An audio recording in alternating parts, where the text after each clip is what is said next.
180 అమ్మాయిల అసలీల వీడియోలు తీసి దాంట్లో 100 మంది మైనర్ పిల్లలు ఉన్నారు. ఈ మైనర్ పిల్లల్ని పూణే, ముంబై తీసుకెళ్లి ప్రాస్టిట్యూట్ లో దింపి వాటిలో నుంచి 350 వీడియోలు అయితే బయటకు వచ్చినాయి. అసలు ఏం జరిగిందంటే మొహమ్మద్ అయాజ్ అనే వీడు 350 అసలీల వీడియోలు దొరికినాయి. దాంట్లో 100 మంది మైనర్లు, 80 మంది అమ్మాయిలు పూణే, ముంబై తీసుకెళ్లి వీళ్లతో ప్రాస్టిట్యూట్ అయితే చేపించిండు. మహారాష్ట్రలోని అమరావతిలో ఇష్యూ అయితే జరిగింది. నిన్ననే మహారాష్ట్ర గవర్నమెంట్ వీని ఇల్లు కూల్చేసింది.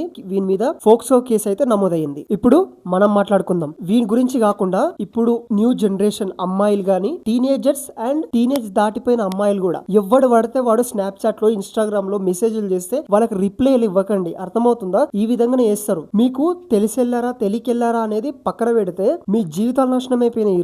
రోజు రోజుకి పరిస్థితులు బాగాలేకుండా అవుతున్నాయి. ఇది ముందే కలికాలం. ఇకపోతే మొహమ్మద్ అయాజ్ విషయానికి వస్తే వాడిని వెంటనే ఉరిదీయాలని మహారాష్ట్ర గవర్నమెంట్ అయితే కోరుకుంటున్నాను. అయితే వానికి ఓ మాట చెప్తున్నా, ఇదే ప్లేస్ లో నీ అక్కో నీ చెల్లె ఉంటే ఈ విధంగా చేస్తారా? మళ్ళీ దీంట్లో ముస్లిం అమ్మాయిలు కూడా ఉన్నారు. వాడు ముస్లిం అమ్మాయిల్ని వదలలేదు, ఇక్కడ ఒక హిందూ అమ్మాయిల్ని వదలలేదు, అందరిని వాడుకున్నాడు. సరే వీడేమన్నా పెద్ద ఏజోడా అంటే అది కాదు, వీడు కూడా 19 ఇయర్సే. వీనికైతే ఖచ్చితంగా ఉరిశిక్ష పడాలని అక్కడ ఉన్న గవర్నమెంట్ అయితే కోరుకుంటున్నా. కంటెంట్ నచ్చితే లైక్ చేయి, అదే విధంగా సబ్స్క్రైబ్ చేయి. నేనున్నానని మాత్రం అస్సలు మర్చిపోకు.